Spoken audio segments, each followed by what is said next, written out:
Thanks for watching Newswire, news for Nebraska's farmers and ranchers. I'm Cassie Hobel-Heinrich, Communication Coordinator for Nebraska Farm Bureau. Expanding markets for Nebraska agricultural products through international trade continues to be a policy priority for Farm Bureau. Nebraska Farm Bureau's First Vice President McHargue recently joined Governor Pete Ricketts and a delegation of more than 25 Nebraskans on a trade mission to Germany to promote Nebraska's quality ag products. There's no better way to kick off a trade mission than by signing a new trade agreement. That's how Governor Pete Ricketts' latest trade mission to Germany began, when Preferred Popcorn, a popcorn manufacturer headquartered in Chapman, Nebraska, inked a new deal with Germany-based Haas Foods. Merritt County Farm Bureau member and popcorn producer McHargue was on hand at the signing. Well, it was just really fun. As a producer, you're out there planting that crop and you're growing it and you harvest it, and then actually go and actually meet one of the international customers of the company and interact with them, got to know them a little bit, kind of hear their story of how they distribute the product that I grow on my farm for Preferred. It was just, it was a fulfilling experience to make that contact. McHargue says joining the trade mission was a unique opportunity to not only thank German companies like Klaas and Grapel for basing their North American operations in Nebraska, but to also promote Nebraska agriculture to the largest economy in the European Union. One of the things that we really wanted to convey is that if there is going to be continued conversation about a trade agreement with the EU, that it's imperative that agriculture be a part of that trade agreement. There's conversations about let's do an agreement, exclude ag because we can't get together on some issues. We really feel like that would be a bad idea. It'd really send the wrong message as we're negotiating trade agreements. As part of the mission, the trade delegation visited the world's leading agricultural technology fair, Agritechnica. McHargue says the group was able to see the future of agriculture technology while at the fair, but he says the mission also opened his eyes to the challenges German farmers are facing when it comes to regulations. They are not allowed to use the Roundup product, was my understanding. That's giving some heartburn there.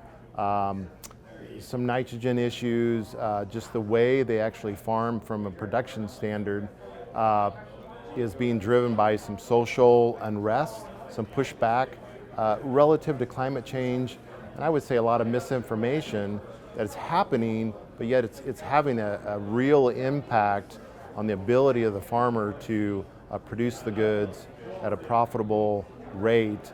And a lot of times they say that sometimes the U.S. follows Europe in a number of different ways, and I came back just really convinced that we need to make sure that a regulatory environment is based on sound science. We need to make sure that the decisions our lawmakers are making are based on science, and I think the Farm Bureau, both the Nebraska and American Farm Bureau, have a real strong voice there, and we need to continue being that voice of influence. This was Governor Ricketts' second trade mission to the European Union in the last 5 years and first trade mission to Germany. Nebraska Farm Bureau Policy Forum wrapped up this week. The power of Farm Bureau lies in its member-driven policy development process, and several members turned out in Kearney to discuss policy resolutions put forward by county farm bureaus. Director of State Governmental Relations Ansley Mick has an update from Policy Forum. So every year, property taxes is obviously a top of mind for folks. But this year and maybe even last year, for the last couple of years, we've heard more specific recommendations about property taxes. There are a lot of folks talking about the ballot initiative. There are some folks who are talking about reforming the way we fund education. There are folks talking about community colleges and the other entities that collect property taxes. Those are all topics of conversation here.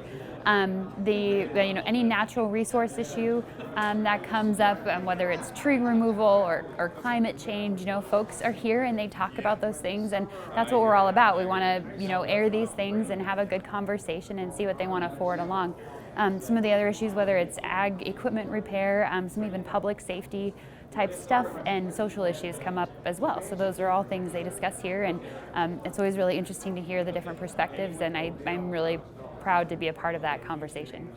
Resolutions that advance through Policy Forum will be heard by the delegates at the Nebraska Farm Bureau annual meeting and convention. The meeting will be held at the Eunice Conference Center in Kearney, December 8th through the 10th. You can register online at NEFB.org. After 3 years of declines, the cost of a traditional homemade Thanksgiving Day meal is up just 1 cent. That's according to a new survey by the American Farm Bureau Federation. AFBF economist John Newton has the details. 90% of Americans celebrate Thanksgiving with a special meal. And good news for you, our survey shows this year's holiday dinner won't break the bank. Traditional meal for 10 will cost you $48.91. That's less than $5 per person and only 1 cent more than last year. Now let's talk turkey. 95% of Americans will be gobbling it up, coming in at a cost slightly less than last year's at just $20.80 for a 16-pound bird.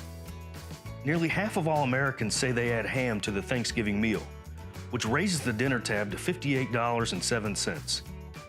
Here's what some of your Thanksgiving favorites will run you this year. Fresh cranberries for $2.66.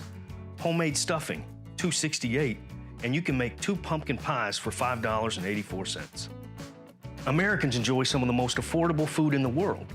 Not many people realize that farmers only receive 8 cents of every dollar that consumers spend on food.